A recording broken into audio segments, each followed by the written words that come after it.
मैं रामचंद्र पांडे वाराणसी मंडलांतर्गत धौरहरा ग्राम का निवासी। मैं सन 1955 में अपने पिताजी के साथ ज्योतिष के अध्ययन के लिए काशी आया। हमारे पिताजी के गुरुजी पंडित सत्यनारायण पांडे कैथी गांव के निवासी थे और उस क्षेत्र के प्रसिद्ध विद्वान भी थे। उस क्षेत्र के प्रायः जितने विद्वान थे सब उनके शिष्य थे। तो उनकी भी प्रेरणा थी कि मैं संस्कृत पढूं और संस्कृत में भी विशेष ज्योतिष पढ़ने के लिए उनके इच्छा थी। तो मेरे पिताजी ने अपने गुरु की इच्छा से मुझे काशी ज्योतिष पढ़ने के लिए लेकर के 15 अगस्त 1955 को आए। 16 अगस्त को मैं गवर्नमेंट संस्कृत कॉलेज में प्रवेश लेने हेतु गया और वहाँ डॉक्टर मुरारी लाल शर्मा जी से मेरी मुलाकात हुई।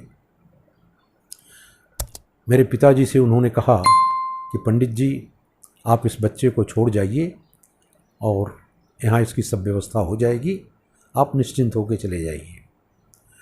और मुरारी लाल शर्मा जी ने उस समय वो केवल गणित भाग ज्योतिष का पढ़ाते थे। उन्होंने मेरा एडमिशन करवाया और उसके बाद उस समय गवर्नमेंट संस्कृत कॉलेज में दो बड़े उद्भट विद्वान थे। पंडित अवध बिहारी त्रिपाठी जी जो तो ज्योतिष विभाग के अध्यक्ष थे और उनके सहायक थे पंडित मीठालाल ओझा। इन तीनों के साथ मुझे पढ़ने का अवसर मिला और पूरे शिक्षण काल में गणित का जितना अधिक अध्ययन मैंने डॉक्टर मुरारी लाल शर्मा जी से किया, फलित ज्योतिष का, सिद्धांत ज्योतिष का समग्र अध्ययन मैंने पंडित अवध बिहारी त्रिपाठी जी से तथा फलित का अध्ययन पंडित मीठालाल ओझा जी से किया।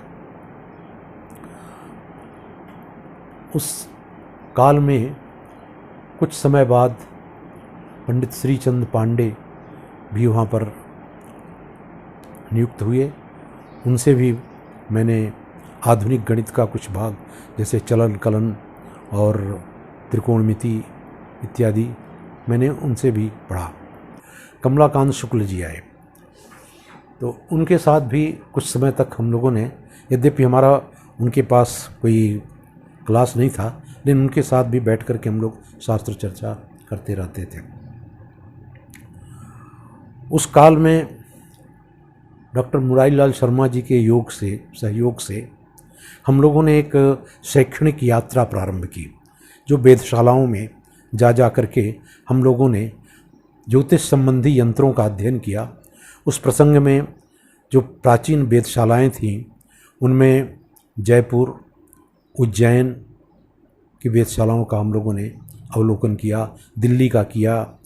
इसके बाद आधुनिक वेधशाला में हम लोग निजामिया ऑब्जर्वेटरी हैदराबाद तथा सोलर ऑब्जर्वेटरी कोडेकनाल जाकर के हम लोगों ने आधुनिक यंत्रों से भी खगोलीय ज्ञान प्राप्त किया। उसके बाद हम शोध में प्रवृत्त हो गए और मैंने उस समय के तत्कालीन कुलपति श्री सूरत नारायण मणि त्रिपाठी के आदेश के अनुसार मैंने चंद्रमा पर शोध करने का निर्णय लिया। निर्णय क्या, एक तरह से उनका आदेश था कि सब लोग पुराने ग्रंथों पर कर रहे हैं तो किसी लड़के को नए विषय, जैसे उस समय चंद्रमा पर यान जा रहे थे तो उन्होंने कहा कि एक लड़के को चंद्रमा पर रिसर्च करने के लिए कहिए कि अपने शास्त्रों में क्या लिखा है। इस आधार पर मुझे चंद्र पर रिसर्च करने के लिए कुलपति का आदेश हुआ और मैंने चंद्रगोल विमर्श नाम से अपना शोध पूर्ण किया। उस काल में वाराणसी में जो मूर्धन्य विद्वान थे उनमें प्रोफेसर राम व्यास पांडे जो काशी हिंदू विश्वविद्यालय में थे, ज्योतिष के अध्यक्ष। उसी समय थे पंडित केदार दत्त जोशी और प्रोफेसर राजमोहन उपाध्याय।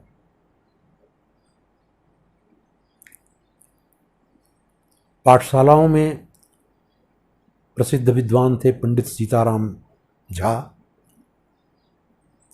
और गणेश दत्त पाठक।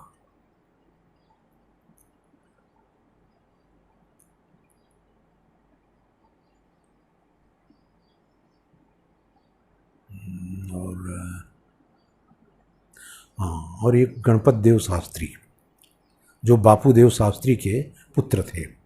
और बापूदेव शास्त्री पंडित सुधाकर द्विवेदी के समकालीन थे।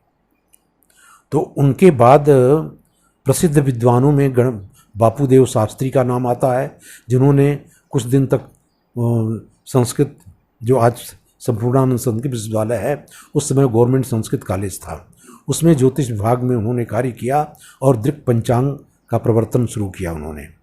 और उनकी परंपरा को गणपत देव शास्त्री ने आगे बढ़ाया, जो अब तक चल रहा है। पंडित सुधाकर द्विवेदी के बाद,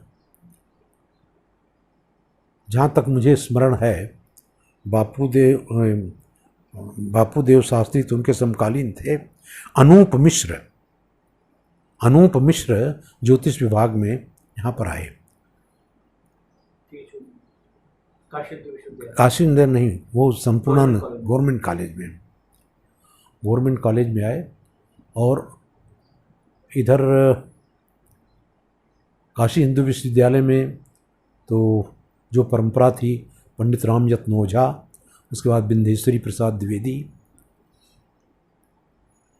और उसके बाद प्रोफेसर राम व्यास पांडे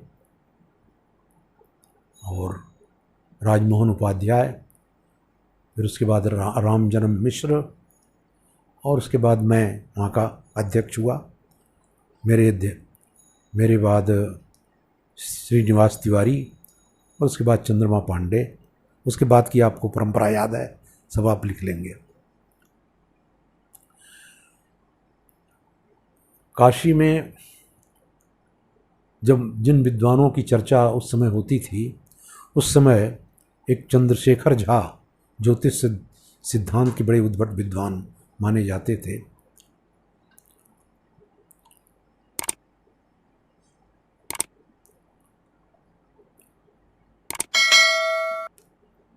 जिनका सिद्धांत पर बहुत अच्छा अधिकार था, और लेकिन उनका मैंने दर्शन नहीं किया था, उनकी चर्चा थी, उनका नाम मैंने सुना था। बहुत अच्छे विद्वान हैं।